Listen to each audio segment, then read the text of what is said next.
Maybe if you just stopped overthinking everything, you wouldn't have these problems. We all get stressed, Ellie. The rest of us just deal with it. My brother Ryan's voice sliced through the kitchen as I gripped the edge of the granite countertop, trying to steady myself. The familiar tightness was spreading across my chest. The room seemed to shrink, air molecules becoming scarce. I forced a deep breath, the technique my first therapist had taught me, in through the nose, out through the mouth. But Ryan was still talking. Seriously, I needed you at Dad's retirement party. Everyone kept asking where you were, and I had to make excuses. Again. I focused on the half-chopped vegetables in front of me. The dinner I'd promised to make for the family was now impossible. My hands trembled too much to safely hold a knife. The sick irony wasn't lost on me. I was having a panic attack while being berated for having panic attacks. I'm sorry, I managed, the words coming out smaller than I intended. I really tried to be there. Ryan sighed dramatically, leaning against the refrigerator. At 35, 2 years my junior, he'd always been the normal one. Athletic, sociable, married with 2 kids. No history of hiding in bathroom stalls, gasping for air, or canceling plans last minute because leaving the house suddenly felt like walking into traffic. We all have stress, Elle. Dad was counting on you. Mom's still upset. The disappointment in his voice was familiar. I'd been hearing variations of this conversation my entire adult life, but recently, things had gotten worse. My anxiety, once manageable with occasional medication, had morphed into something more consuming after I lost my job at the accounting firm 6 months ago. The panic attacks came more frequently now, unpredictable and intense. I'll call Dad tomorrow, I promised, though we both knew it would be another strained conversation filled with concerned questions that felt more like accusations. Whatever, Ryan said, pushing away from the fridge. I've got to get home to Emma and the kids.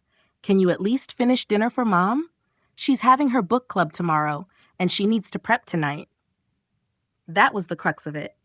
Even in the middle of what felt like drowning, I was expected to keep swimming for everyone else.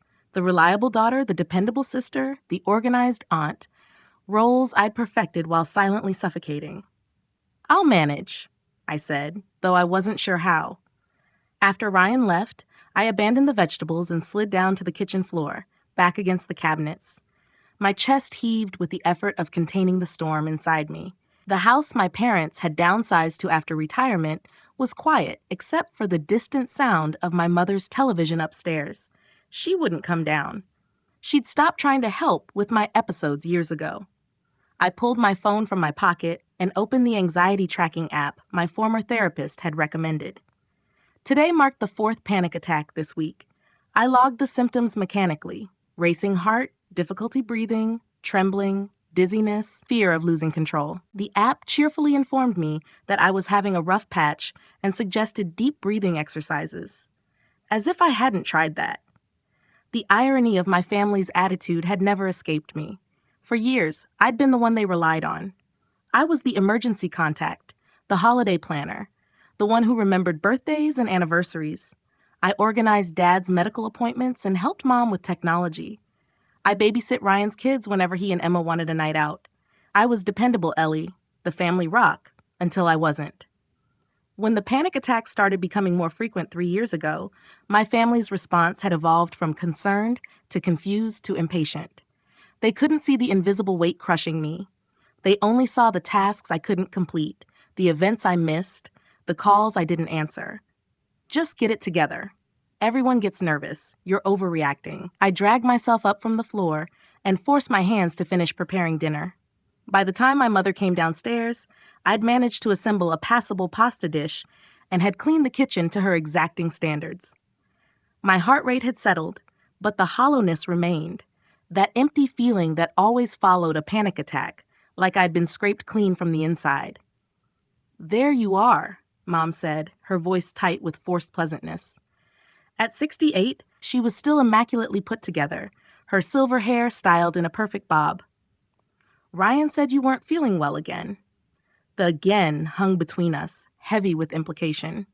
Just a little anxious, I said, the massive understatement almost making me laugh. Dinner's ready, though.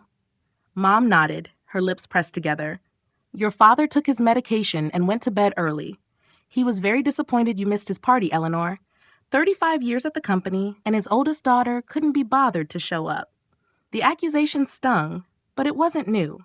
I'd spent the day of Dad's retirement party curled in my apartment bathroom, hyperventilating so severely that I'd nearly passed out. I tried to explain this to my mother over the phone, but her response had been a clipped, "Pull yourself together and get here. Everyone's waiting." "I wanted to be there," I said quietly. "I really did try." Mom sighed, serving herself a small portion of pasta.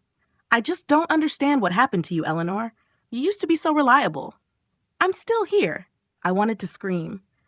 "I'm drowning right in front of you, and you're complaining that I can't keep you dry." Instead, I said, "I'm working on it," and pushed my untouched plate away. The Rochester Community Center was housed in a former elementary school on the edge of town. The building was unremarkable, red brick, institutional windows, but as I sat in my car staring at the entrance, it might as well have been a fortress. Group therapy had been my new psychiatrist's suggestion, after I'd finally admitted that my anxiety had progressed beyond what individual sessions and medication adjustments could address. "You need community," Dr. Winters had said during our third appointment. "People who understand what you're experiencing without needing it explained." Now, 15 minutes before the support group was scheduled to begin, I was fighting the urge to drive away. What if everyone stared when I walked in? What if I had a panic attack during the session? What if... My phone buzzed with a text from my mother. "Don't forget you promised to help with the church fundraiser tomorrow. 9 a.m. sharp." I hadn't promised any such thing. The familiar irritation flared, followed immediately by guilt. She was depending on me. They all were. My absence from their lives was an inconvenience, my illness an indulgence they tolerated but didn't accept.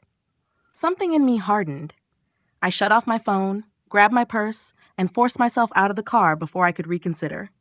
The meeting room was set up with chairs in a circle, about half of them already occupied. A woman with curly gray hair and kind eyes looked up as I hesitated in the doorway. "First time?" she asked, her voice gentle but not pitying. I nodded, my throat too tight for words. "I'm Margaret, the group facilitator. Come on in, find any seat you like. No pressure to speak today if you're not ready." I chose a chair near the door, a clear escape route if needed, and sat rigidly clutching my purse in my lap.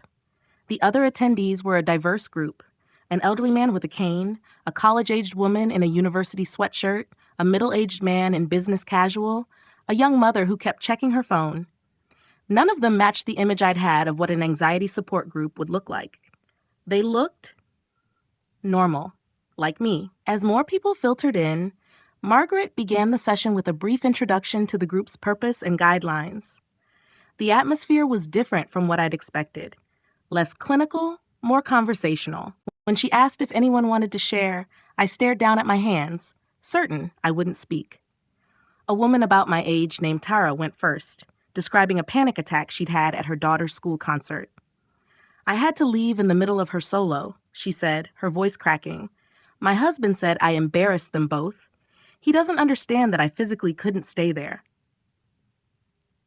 The recognition hit me like a physical force. I knew exactly what she meant. The impossibility of remaining in a situation when your body is in full rebellion. Before I realized what I was doing, I found myself speaking. "My dad had his retirement party last week. I couldn't make it out of my bathroom. My family thinks I just didn't care enough to show up." Tara's eyes met mine, and the understanding in them made my throat tighten.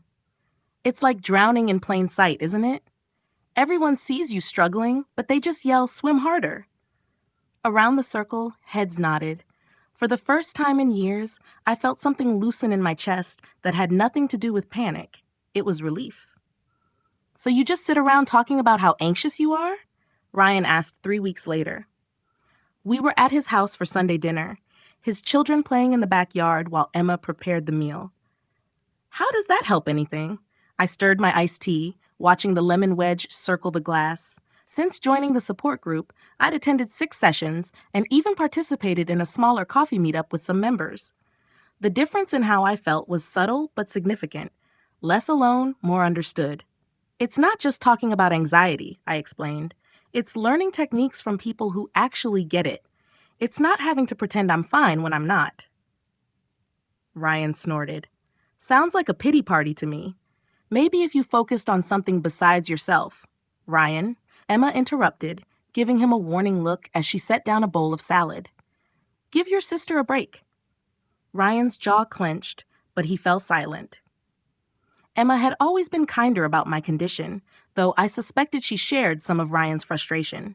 After all, my increasing unreliability affected her too. Fewer date nights when I couldn't babysit.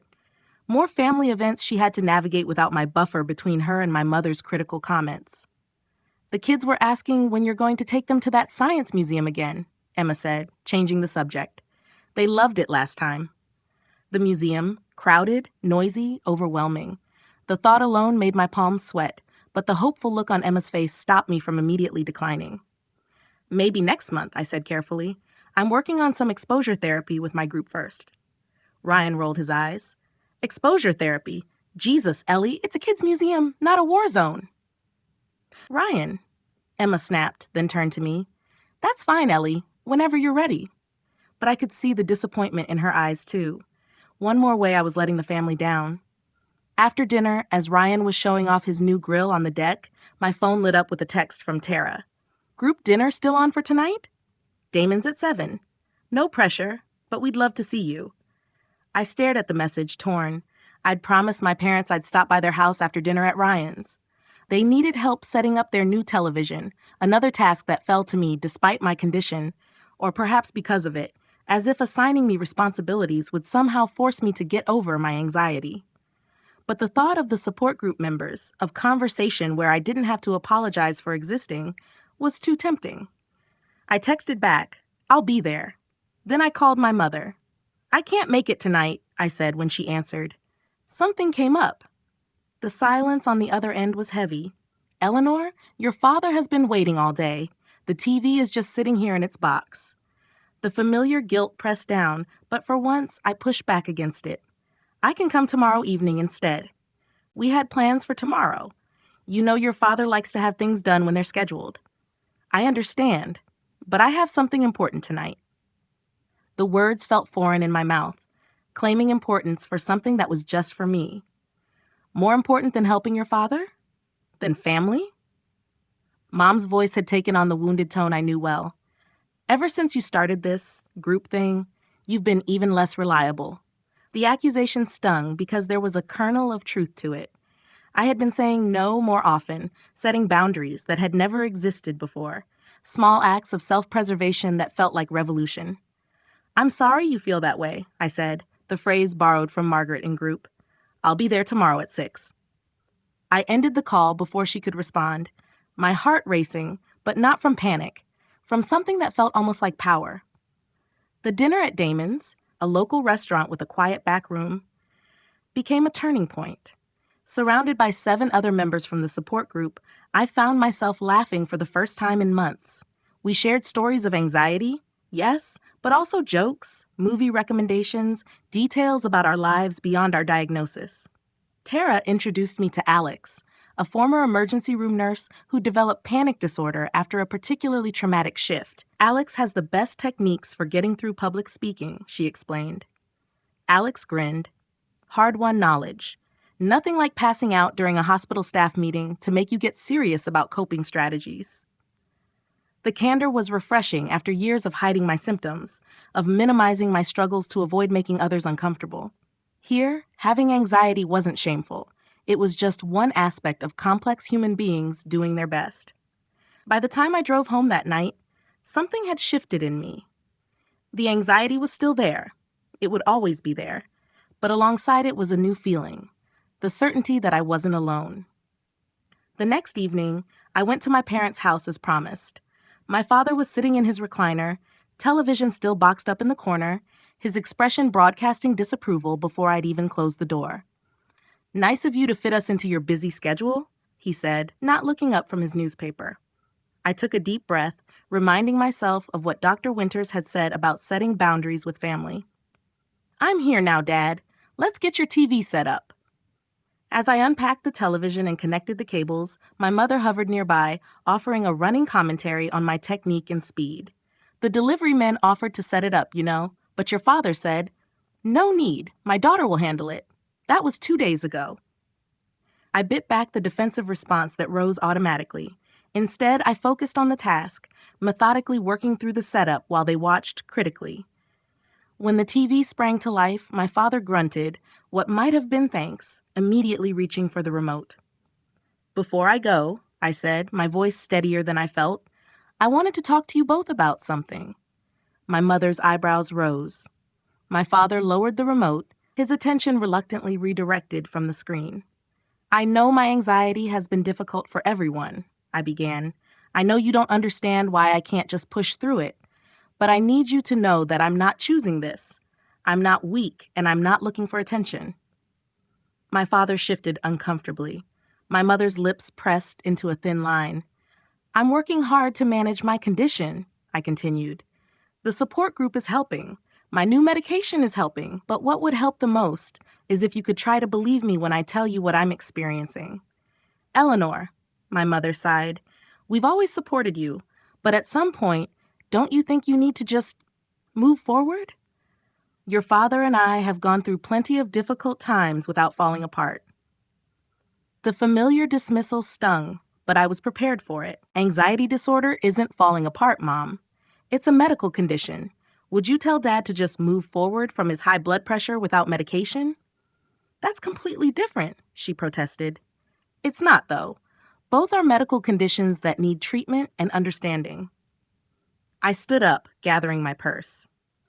"I love you both and I want to be part of this family, but I can't keep pretending I'm okay when I'm not, just to make everyone else comfortable." My father was watching me with an expression I couldn't quite read.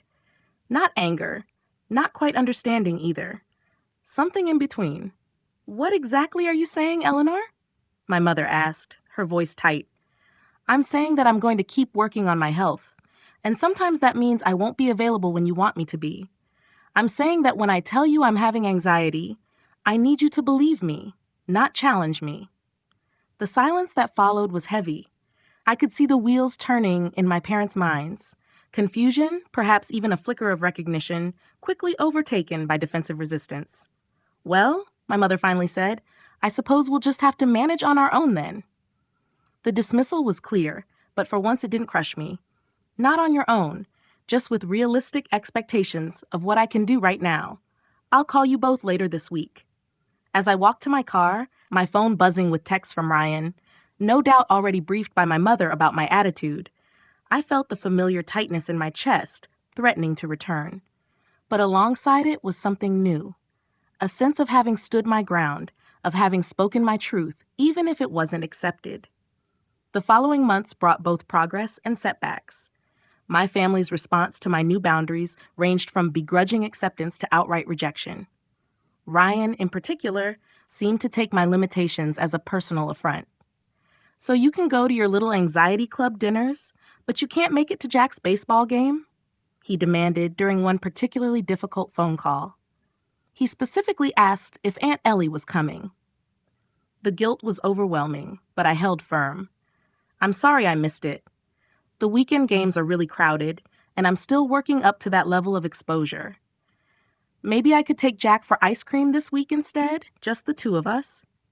Ryan's frustrated sigh carried clearly through the phone. "Whatever, Ellie. I'll tell him you're too busy." The calls became less frequent after that. Invitations to family events came with an air of obligation rather than hope that I'd attend. My mother's passive-aggressive comments about my absence became a regular feature of our interactions. But as my family connections strained, my support network grew. The group members became friends. Tara and I started meeting for coffee weekly. Alex recommended a mindfulness app that actually helped during the onset of panic attacks. Margaret lent me books on anxiety management that offered perspectives my therapists had never shared. 3 months after joining the group, I applied for a part-time accounting position at a small local firm. The interview was terrifying. I had to excuse myself to the bathroom halfway through to manage a developing panic attack. But I was honest about my condition and my needs. To my surprise, the office manager, a woman named Diane, nodded with understanding. "My son has severe anxiety. We can work with you on this. Maybe start with 3 days a week and see how it goes." The flexibility was exactly what I needed. For the first time since losing my previous job, work felt possible again. On my first payday, I texted my parents and Ryan, celebrating my new job tonight at Martelli's at 7. Would love to have you there if you can make it. I'd chosen Martelli's carefully, a quiet restaurant with widely spaced tables where I'd practiced dining out with Tara several times. I'd invited my support group friends as well, though I'd warned them that my family might attend. They probably won't even show up, I told Tara as we claimed a large corner table. But I needed to try. To my surprise, my father walked in at 7:05, followed by my mother. Their expressions were cautious, almost wary, as they approached the table. Congratulations on the job, Dad said, awkwardly handing me a small gift bag. Inside was a simple silver frame holding a photo of me as a child, beaming with a missing front tooth. I remembered that day. I'd won a math competition at school, one of many academic achievements that had once defined me. Thank you, I said, touched by the unexpected gesture. My mother looked around at the assembled group members. So these are your friends from the group? I introduced them one by one, watching as my parents nodded politely, clearly uncertain how to interact with people they only knew as extensions of my illness. Ryan and Emma arrived 20 minutes late, their children in tow.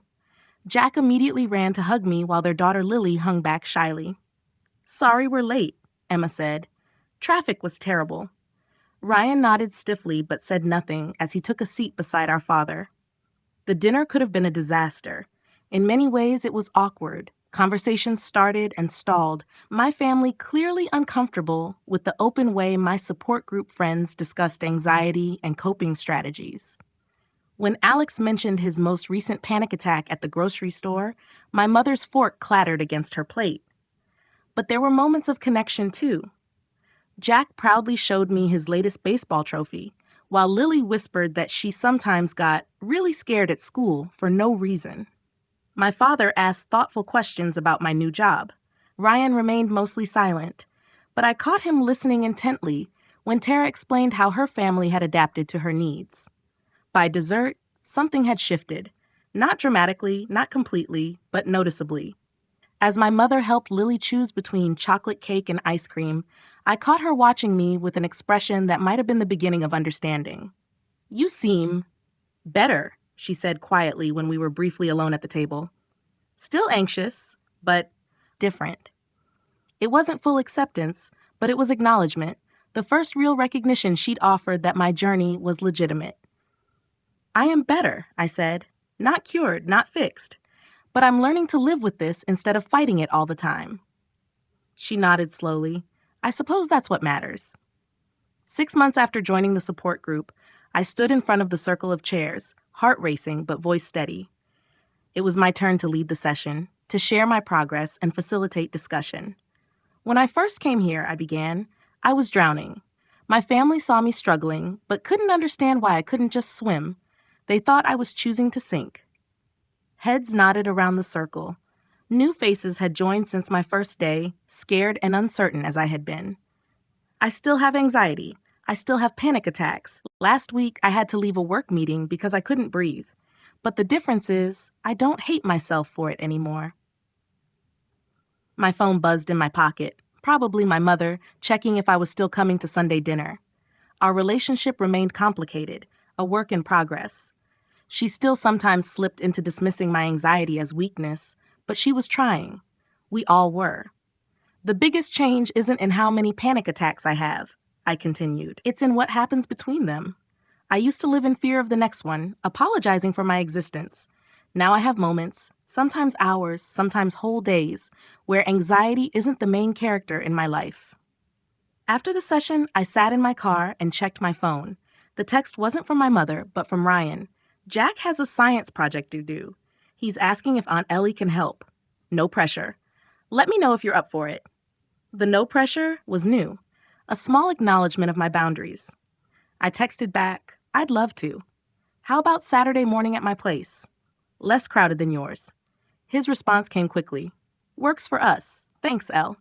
I started the car, taking a deep breath of the cool evening air. The future stretched before me, still filled with challenges, family dynamics that would never be perfect, an anxiety disorder that would never fully disappear, a society that still largely misunderstood mental health. But as I drove home, windows down and music playing softly, I existed in the space between anxiety attacks, the growing space where I could breathe, work, connect, and live. Not despite my anxiety, but alongside it. It wasn't the dramatic justice I'd once imagined. No public vindication, no moment where my family admitted they'd been wrong all along. Instead, it was smaller, quieter victories. A brother who said no pressure, a mother who noticed I was different, a workplace that accommodated my needs, friends who understood without explanation, and most importantly, my own voice, finally speaking my truth, not in anger or desperation, but with the steady certainty that I deserved to be heard.